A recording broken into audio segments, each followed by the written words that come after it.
Napagdesisyonan nga ng kambal na dragnets na tulungan at iligtas ang kapatid ng ating bida. Nakasalukuyan namang nasa ilalim ng lupa at nagpapahinga, at habang nagpapahinga nga siya ay naramdaman niya ang enerhiya ng mga kalaban na patungo sa kanya. Kaya iniisip nito kung nagtungo ba ang lahat ng ito dito, upang patayin siya dahil kung ganun nga daw ay kailangan nilang tibayan. Sinabi nga ng lalaking may pink na buhok na nakita na nila ang Earth-type Awaken ng Dragnet and Snares, at sinabi naman ng lalaking may brown na buhok na mas mainam kung pagsamahin o tipunin nila ang kanilang superpower sa gagawin nilang pag-atake, upang masiguro na mabalik sa kanila ang control sa ilalim ng lupa. Agad nga nilang tinipon ang lahat ng kanilang superpower upang makagawa ng malaki at malakas na pag-atake, pero hindi naman nagpatinag si Xiaoyu at ginamit ang kapangyarihan ng kanyang mga espiritu upang pigilan ito. Hanggang sa ilang sandali pa ay dumating pa ang ibang kalaban, at sinabi nga ng isa sa kanila na siguradong paubos na ang kapangyarihan ni Xiaoyu, at dahil sa mas madami naman sila ay siguradong matatalo nila ang dalagita. Sinabi nga din ng lalaking may brown na buhok, na dapat ay magtungo ang iba kay Xiaoyu upang maglunsad ng karagdagan pang pag-atake. Agad na silang naglunsad ng panibagong pag-atake na napansin din naman ni Xiaoyu, kaya mabilis niya itong iniwasan at ginamit ang abilidad ng kanyang mga espiritu upang gumawa ng pangsangga sa atake ng kalaban. Sunod ay ginamit nito ang Premium Sun, at tumakbo sa ginawang atake ng kalaban, inikat na niya ito habang iniiwasan ang ibang pag-atake na kanilang ginagawa. At matapos siyang makabalik at tapak sa ulo ni Anthony, ay sinabi nito na nasa pwesto na ang lahat ng Premium Sun, kaya ito na ang oras upang ipakita niya ang kanyang lakas. Tinipon na din niya ang kanyang kapangyarihan upang ma-counter ang atake ng kalaban, at kasabay ng kanyang pagsipa ay ang paglunsad nila sa hugis paa niyang atake sa malabolang atake ng kalaban, na agad ay mabilis na nagbago ang direksyon, at kasalukuyan ang patungo sa kanila. Manatili kayo sa pwesto niyo at huwag kayong kabahan, wika naman ng isa, pero sinabi ni Xiaoyu na hindi pa siya tapos sa kanyang pag-atake. Muli ay ginamit nga niya ang mga Premium Sand na nilagay niya sa ginawang pag-atake ng kalaban, at sabay-sabay na pinasabog ang mga ito. Kaya kahit daw naisin pa nilang tumakas ay huli na ang lahat, tinawag nga ni Xiaoyu ang abilidad niyang ito bilang Sand Bomb. Samantala sa labas naman ng fortress ng Dragnet and Snares, ay sinasabi ng kambal na kailangan nilang magmadali, nasa panganib nga daw si Xiaoyu ngayon at anumang oras ay pwedeng may mangyari na masama sa kanya. Pero bigla silang napatigil, dahil sinalubong sila ng isa pang squad ng Forever Bird. Hindi nga daw inaasahan ng kambal na magdadala at handa sila ng madaming cultivator para lamang mapatay si Xiaoyu, gayunpaman ay hindi sila pwedeng magpatinag upang agad na mailigtas si Xiaoyu. Na nagdulot naman ng malakas na pagyanig sa lupa ang ginawang pag-atake, at ilang sandali pa ay unti-unti nang umaalsa ang lupa, hanggang sa nagliparan na ang mga Earth-type Awaken dahil sa lakas ng impact. Yan ang mga Earth-type Awaken natin, diba? Wika pa nga ng taga Forever Bird na may puting buhok. Hindi naman makapaniwala ang kambal sa kanilang nasaksihan, hindi nga daw nila lubos akalain na pipiliing labanan ni Xiaoyu ang mahigit 100 na Earth-type Awaken. Pero ang mahigit 100 na Earth-type Awaken nga ay walang magawa kundi sumigaw, at subukang tumakas palayo kay Xiaoyu na kasalukuyan naman silang hinahabol. Huwag nyo nang subukan pang tumakas, wika pa nga ni Xiaoyu. Muli nga niyang ginamit ang Premium Sun sa kanyang pag-atake, at maging sa labas ng lupa ay naramdaman at nakita ang lakas ng impact nito. Hindi nga sila makapaniwala sa tindi ng labanan na kanilang nakikita, sinabi nga din nila na daan-daang Earth-type Awaken ang pinadala nila sa ilalim ng lupa, kaya malamang umano na patay na ang Earth-type Awaken na si Xiaoyu. Teka lang, parang may maliwi ka naman ng lalaking may puting buhok. Habang paalanga ang alikabok sa lugar ay tumano ang mga ito sa butas. Dito ay nakita nila si Xiaoyu na nababalot ng buhangin at sa kanyang tabi ay ang nagkalat na katawan ng mga namatay na Earth-type Awaken. Siya yung batang babae mula sa Dragnet and Snares, wika nga ng lalaking may violet na buhok, habang ang lalaking may puting buhok naman ay hindi makapaniwala dahil napatay daw ni Xiaoyu ang lahat ng Earth-type Awaken nila nang wala man lang katulong. Sinabi nga din ng mga taga Forever Bird na sayang daw ang ganda ni Xiaoyu, dahil natatakpan o nalagyan ng buhangin ang kanyang muka. Narinig naman ng isa sa mga kambal ang sinabi nila na may buhangin sa muka si Xiaoyu, at ayon nga sa kanila ay hindi dapat na kinakapitan ng buhangin ang mga Earth-type Awaken pag nagtutungo o nasa ilalim sila ng lupa, maliban na lang kung ubos o paubos na ang kanilang kapangyarihan. Habang sinasabi nga ng mga Dragnet and Snares na kailangan na nilang iligtas agad si Xiaoyu, ay nakatayo lang naman ito sa ibaba at duguan ang kanyang mga kamay, dahil sa nabasag ang armor niyang gawa sa buhangin. Sa pagpatak naman ng kanyang dugo, ay mayroong kakaibang naramdaman ng ating bida, hindi nga niya alam kung bakit bigla siyang nakaramdam ng kaba sa kanyang dibdib. Kaya naman inutusan niya si Chaos na bilisan pa ang paglipad, masama nga daw ang kutob ni Shu sa kanyang nararamdaman, kaya naman agad na sinunod ni Chaos ang sinabi ng ating bida. Samantala muli namang naghanda ng pag-atake ang lalaking ito mula sa Forever Bird, gumawa nga sila ng formation sa ilalim ni Xiaoyu at ginamit ito upang mailabas siya sa ilalim ng lupa. Matapos naman siyang makita ni Xiaoyu ay iniisip niya na ang lalaking ito ay isang Space-type Awaken. Habang nasa ere naman si Xiaoyu ay sinabi ng mga taga Forever Bird na hindi na magtatagal si Xiaoyu, sabay utos sa kanyang mga kasama na patayin siya upang maipaghiganti ang kanilang mga kasama. Sabay-sabay ngang sumugod ang mga cultivator mula sa iba't ibang organisasyon sa pagnanais na mapatay si Xiaoyu, pero muli ay ginamit niya ang Premium Sand upang umatake at depensahan na din ang kanyang sarili sa mga sumusugod na kalaban. Sinabi nga ni Xiaoyu na wag na nilang pangarapin pang maghiganti, dahil sila mismo ay ipapadala na niya ngayon sa impyerno. Pero biglang may umatake gamit ang kidlat, kaya naman mabilis na ginamit ni Xiaoyu ang Premium Sand upang gumawa ng kalasag. Ngunit biglang nagtungo sa kanyang harapan ang matandang ito at sinabi na huwag masyadong kumpiyansa si Xiaoyu, dahil kahit anong mangyari ay isa pa din siyang bata sa kanyang paningin. Agad ngang nagdulot ng pagsabog ang ginawa nitong pag-atake, pero dahil sa nababalot ng usok at alikabok ang lugar ay hindi niya makita si Xiaoyu. Na biglang nagtungo sa kanyang likuran, agad namang lumingon ang matanda pero huli na ang lahat, dahil mabilis na tumalon si Xiaoyu upang hiwain ang matanda gamit ang Premium Sand. Nagsuka nga ng dugo ang matanda at habang pabagsak ito ay sinabi ni Xiaoyu na wala pa sila sa kalingkingan ng lakas ng kanyang kuya, matapos nito ay mapapansin naman na ang pagod mula sa mukha ni Xiaoyu. Gayunpaman ay dahan-dahan pa din itong naglakad upang sagudin ang mga kalaban, iniisip nga ni Xiaoyu na masyado na siyang pagod at kahit pa magtungo siya sa ilalim ng lupa ay siguradong papasabugin din nila ang buong lugar. Napapatanong nga din siya kung ilang minuto pa kaya ang kaya niyang itagal. Habang iniisip din na ang lahat ng tao sa kanyang harapan ngayon ay nais siyang patayin, pero kung andito nga lang daw si Lucio, ay siguradong hindi siya hahayaan na malagay sa mapanganib na sitwasyon. Gayunpaman ay hindi nga daw siya pwedeng tumigil, at muli nga niyang hinamon ang mga kalaban na agad namang sumugod sa pagnanais ng mapatay si Xiaoyu. Pero biglang may pagsabog na nangyari mula sa kanyang likuran, matapos nito ay sumigaw ang isa sa mga kambal, at sinabi na kailangan ng umalis ni Xiaoyu upang hindi siya maipit sa labanan. Inuutusan na nga niyang tumakas si Xiaoyu, na napatingin lang sa kanilang mga kasamahan na nagtungo sa kanya upang iligtas siya. Muli nga ay sinigaw ng kambal ang pangalang Xiaoyu, at sinabi na gagawa sila ng daan upang makatakas siya, at ginamit nga nila ang dambuhalang sibat upang umatake, kaya naman pala nais ni Mingyu na sa kanya subukan ang bago nilang abilidad, dahil sibat pala ito. Matapos nga ng kanilang pag-atake ay muli nilang tinawag si Xiaoyu, at habang muli silang gumagawa ng panibagong sandata ay sinabi ng kambal na kailangan magtungo sa kanila ni Xiaoyu. Na hindi naman makapaniwalang pinuntahan talaga siya upang matulungan at iligtas, agad na siyang nagtungo sa kambal sa pagnanais na din na makatakas. Pero bigla siyang napahinto, matapos magkaroon ng pagsabog sa kanyang dadaanan, hinarang nga siya ng isang mama at tinanong kung bakit siya nagmamadali. May bagong hukbo nga ng Forever Bird ang dumating at nais daw makipaglaro sa dalagita, habang si Xiaoyu ay iniisip lang naman na puro B-rank ang mga dumating na backup ng kalaban. Agad namang inatake ng kambal ang mga hambog, dahilan upang maging dinuguan ang muka ng mama na ito, at sinabi nga ng kambal na wag nilang sasaktan si Xiaoyu, dahil sila ang lalaban sa kanila.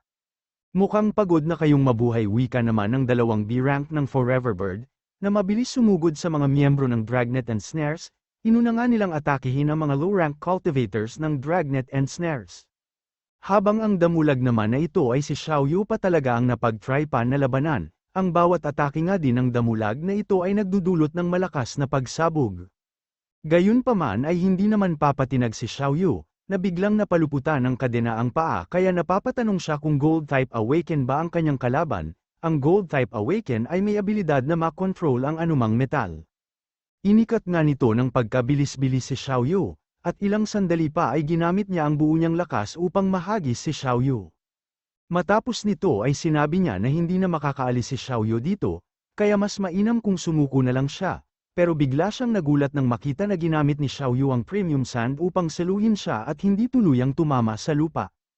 Matapos nito ay dahan-dahan na tumayo si Xiaoyu, pero muli namang naghanda ng pag-atake ang damulag na ito. Habang sinasabi nga niya na magtungo na si Xiaoyu sa impyerno ay ginawa din niyang ahas ang bawat metal sa kanyang sandata.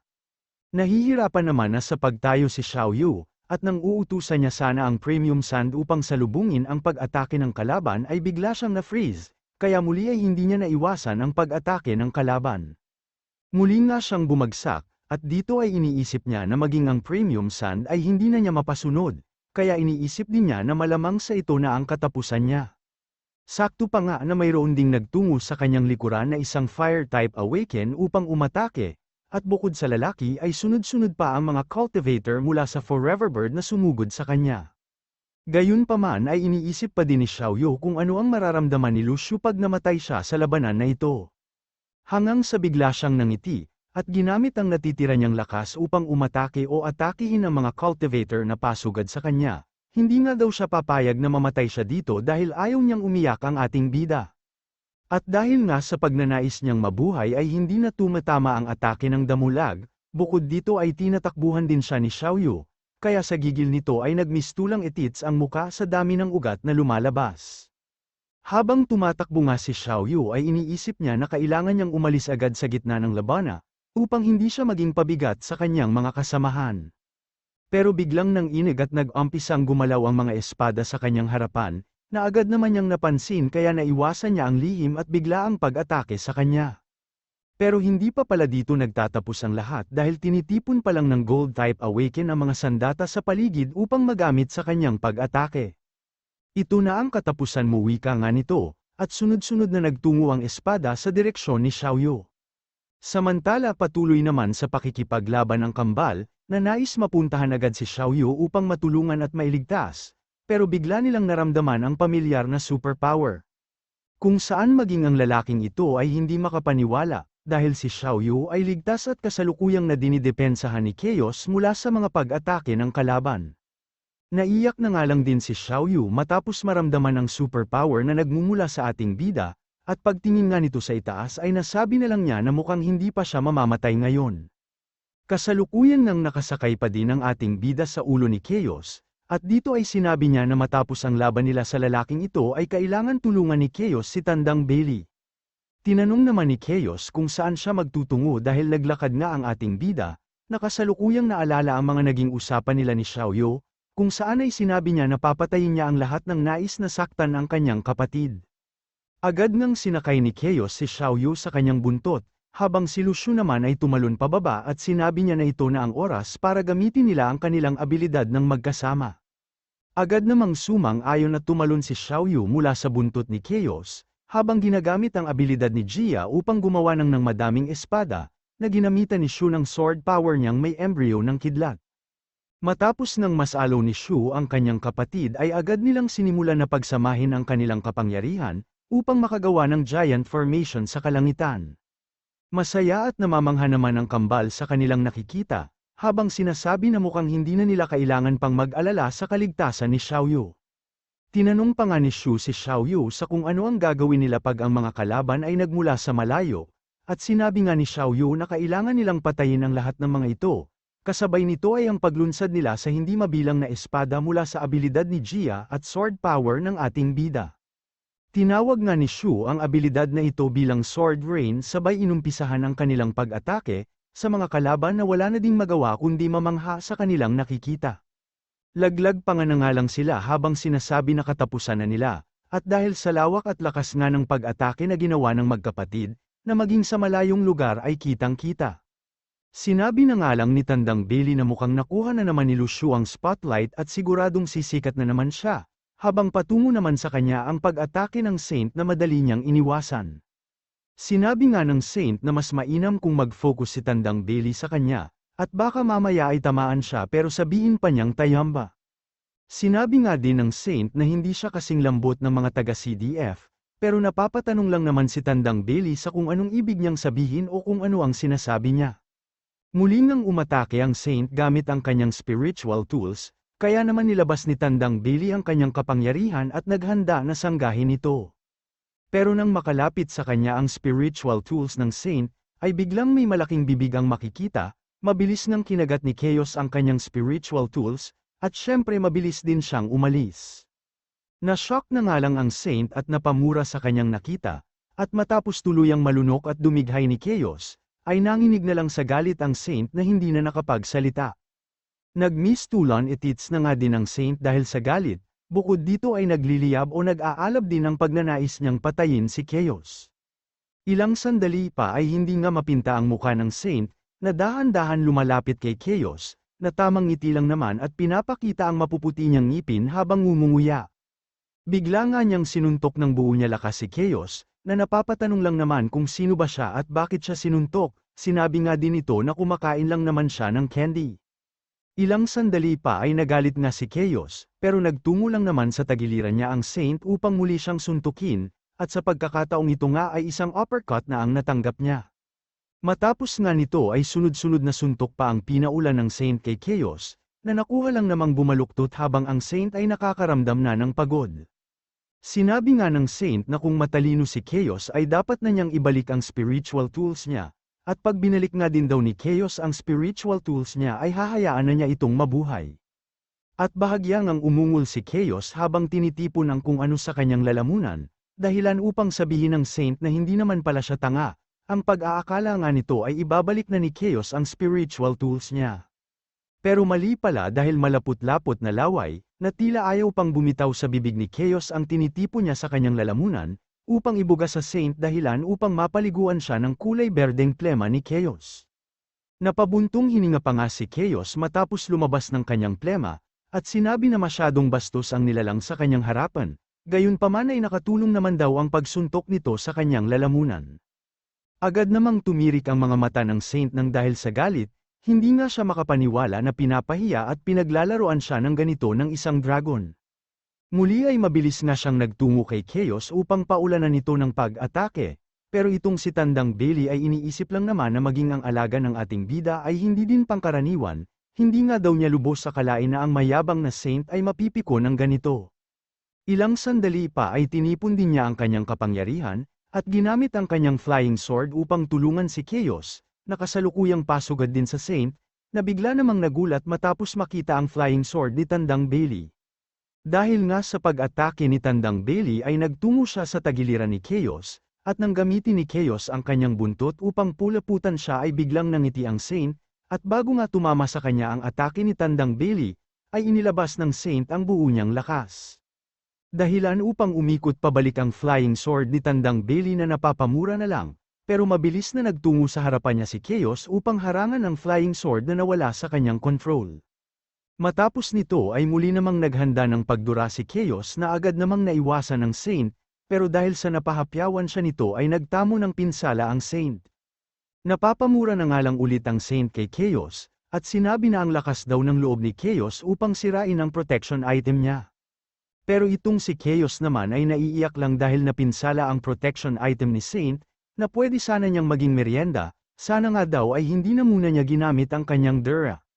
Muli namang ginamit ni Tandang Billy ang kanyang flying sword upang atakihin ang Saint ng sunod-sunod, dahilan upang mapatanong ito sa kanyang sarili kung ano na ang dapat niyang gawin, lugi nga daw siya sa kasalukuyan na labanan. At habang patuloy nga ang pag-atake ni Tandang Billy ay pinapanood naman sila ni Saitama, na hindi lubos akalaing makakapagpaamo ng tunay na dragon ang bagong hari.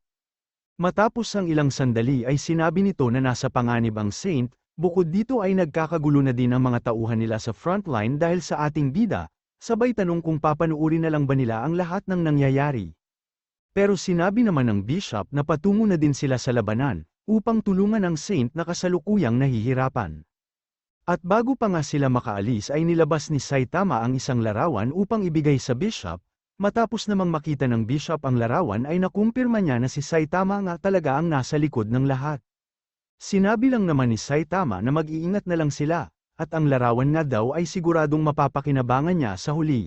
Agad namang tinago ng bishop ang larawan, at napapaisip nga si Francesco kung bakit masyadong masaya ang bishop at si Saitama nang dahil lang sa isang larawan. Agad na nga din silang lumipad patungo sa labanan, habang iniisip pa din ni Francesco kung ano ang meron sa larawan na binigay ni Saitama sa bishop.